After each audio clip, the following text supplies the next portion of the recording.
আসসালামু আলাইকুম সবাইকে। কিছু কথা বলার জন্য আসলাম ভিডিওতে। অলরেডি হয়তো সবাই বুঝতে পারতেছো কি বিষয়ে কথা বলবো।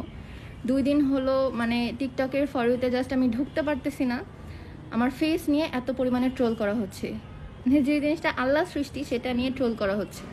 আমি দেখতে এমন কেন, স্ক্রিনশট নিয়ে একদম টিকটকের ফর ইউ ভরে গেছে। এই বিষয়টা নিয়ে আমি কি বলবো কিছু বুঝতে পারতেছি না। 2 দিন হলো আমি কোনো ভিডিও আপলোড দিইনি, এত পরিমাণে ডিপ্রেশনে আছি আমি। কালকে রাত্রে ঘুমাইছি ভোরের পর, সকালবেলা ঘুমাইছি। সারা রাত আমার ঘুম আসে না, ডিপ্রেশনে মরে যাই, কান্না করতে করতে আমার অবস্থা শেষ। আপনাদের কথায় এত পরিমাণে কষ্ট পাইছি আমি। চেহারা তো আল্লাহর সৃষ্টি, তাই না? এটা নিয়ে এত কথা বলার রাইট কি আপনাদের দিছে?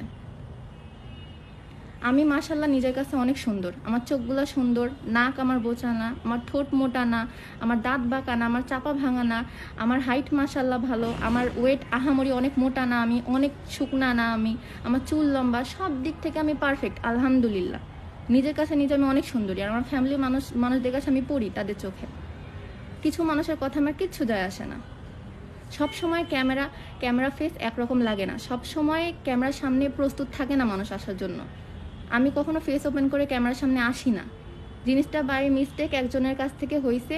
বিধিভাবে তো জানে আমি এভাবে ফেস কভার করে চলি। তার মিস্টেকে একটা ক্লিপ গেছে, ঠিক আছে, দেখছে, ভালো কথা। সেই জিনিসটাকে স্ক্রিনশট নিয়ে জুম করে টিকটকে এসে ট্রল করার কি মানে ভাই? কি পাচ্ছি এটা থেকে? আবার বাজে বাজে কথা লিখে কি লাভ? এসব করে লাভটা কি? আমি তো এটাই বুঝি না। আচ্ছা আমি বলি, সেদিন আমরা গিয়েছিলাম সবাই মিলে ট্যুরে। ভোরবেলা ঘুম থেকে উঠছি, সেই সময় থেকে আমরা এই স্পটে যাচ্ছি, ওই স্পটে যাচ্ছি, ঘুরে বেড়াচ্ছি। টায়ার্ড হয়ে ঘুমায় পড়ছি আমি। ঘুম থেকে আমার হাজব্যান্ড আমাকে উঠাইছে, চলো খেতে যাব, খাবার রেডি। আমি কোনো রকম ঘুম থেকে উঠে মাথায় হিজাবটা দিয়ে খেতে বসছি। ওই সময় কি আমি ক্যামেরাতে আসার জন্য রেডি? ওই সময় কি আমাকে একদম আহামরি ঐশ্বর্য লাগতে হবে?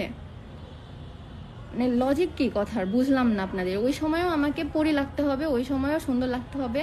তাহলে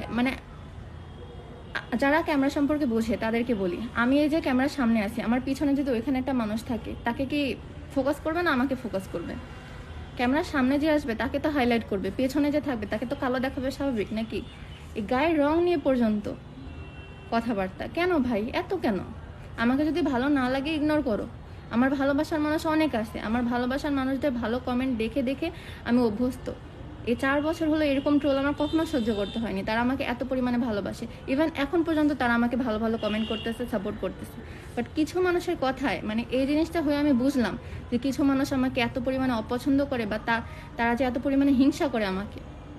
যারা আমাকে নিয়ে সব কথা বলতেছে ম্যাক্সিমাম মেয়ে মানুষ, ছেলেরাও আছে, মেয়ে মানুষ ম্যাক্সিমাম। তারা কি খুবই সুন্দর দেখতে? তারা যখন ঘরের মধ্যে কোমরে ওড়না পেঁচিয়ে যখন ঘর ঝাড়ু দেয়, তখন কি তাদেরকে খুব নায়িকা লাগে দেখতে?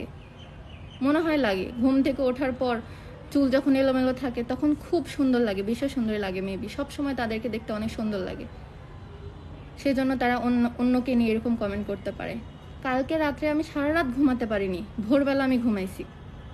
সারা রাত এত পরিমাণে ডিপ্রেশনে ছিলাম আমি। 2 দিন ধরে কোনো ভিডিও আপলোড দিতে পারতেছি না এইসব ডিপ্রেশনের কারণে। আমার ফ্যামিলি মানুষজন আমাকে বোঝাচ্ছে, তারপরও মাথার মধ্যে একই জিনিসগুলো ঘুরতেছে। কি আমি দেখতে কি এতই খারাপ?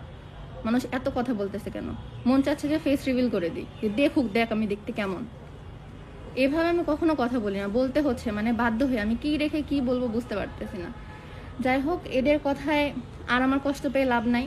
অনেক ভোগান্তি হয়েছে আমার 2 দিন। আমি আবার আগের মতো রেগুলার ভিডিও দিব এই টপিকে। এটা আমার লাস্ট ভিডিও।